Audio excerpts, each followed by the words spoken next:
Well, it's finally here. This is the new Z car from Nissan.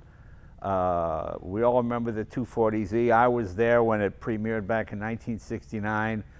It was just a game changer. It was basically an XKE for half the price. That's what people used to say at the time. You had a 6-cylinder, a manual transmission, roll-up windows, which seems really funny now, but back in the day you still had British sports cars where you had to clip the windows in, and it had heating and just all the modern conveniences of the time. And it was a true sports car, and it's become a legend. It's probably one of the most legendary cars in the history of Japanese automaking. And this is I guess it would be the great-grandson now, wouldn't it? I saw a version of this. I was in Japan about 5 or 6 years ago. No, God, it was more than that. It was more than that. That's right. It was probably closer to 10 years ago. Mr. Nakamura was the chief designer then, and he took me back and showed me some sketches and what they were thinking of doing. I go, when is this thing going to come out?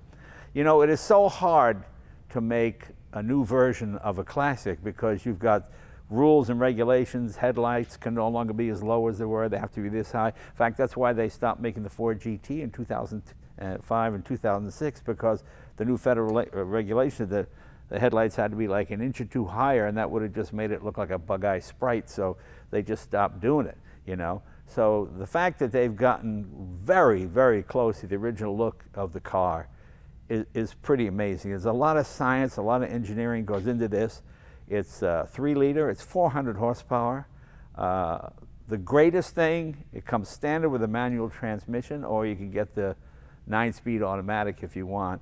I prefer the 6-speed manual box.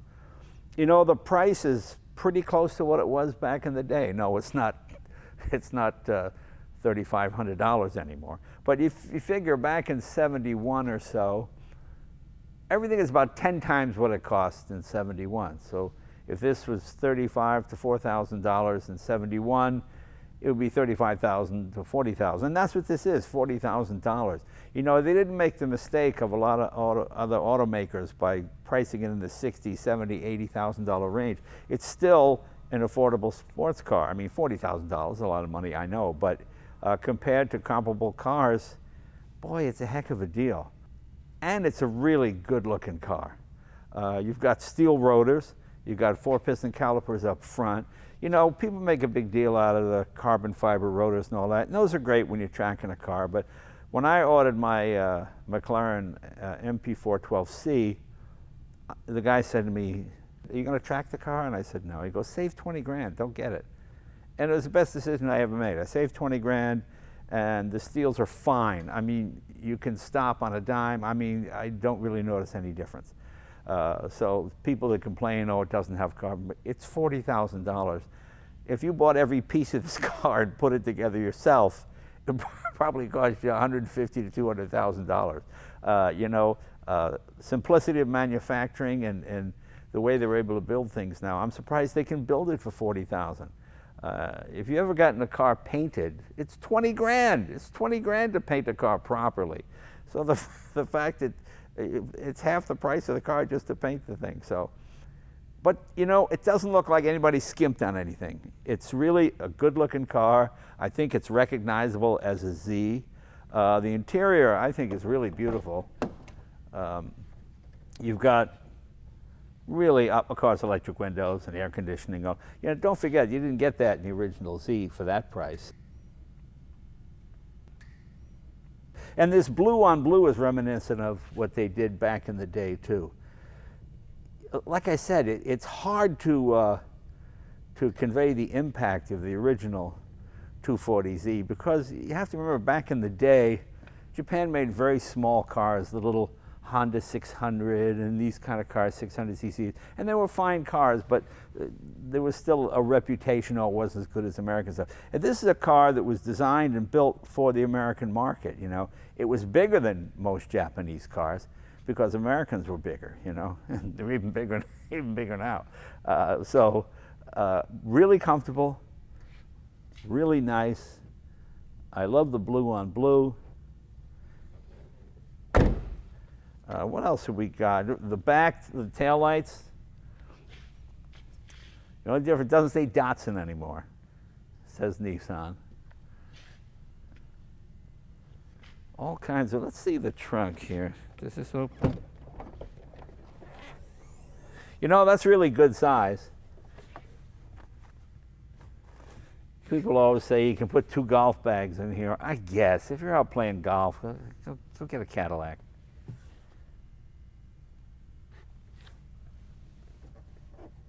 See, if you have this, you don't have to play golf. You're going to have more fun driving around. Let's open the hood. Let's see what we got here. Okay. And look, see, my favorite thing, the stick. You know, you put those struts in, the gas struts, and after about 5 years, they wear out and you got to replace them and they're expensive. This stick will last forever. In fact, you could take the stick off your original 240Z, put it in here, and we'll hold it up. That's cool. I think this is really pretty cool. Twin turbo, V6, 400 horsepower. I know in these days of 600, 700, 800 horsepower cars, but those cost 3 times the money. And you know something, I've got a Miata that I drive, and power to weight ratio is a lot of fun. It makes a lot of fun to drive.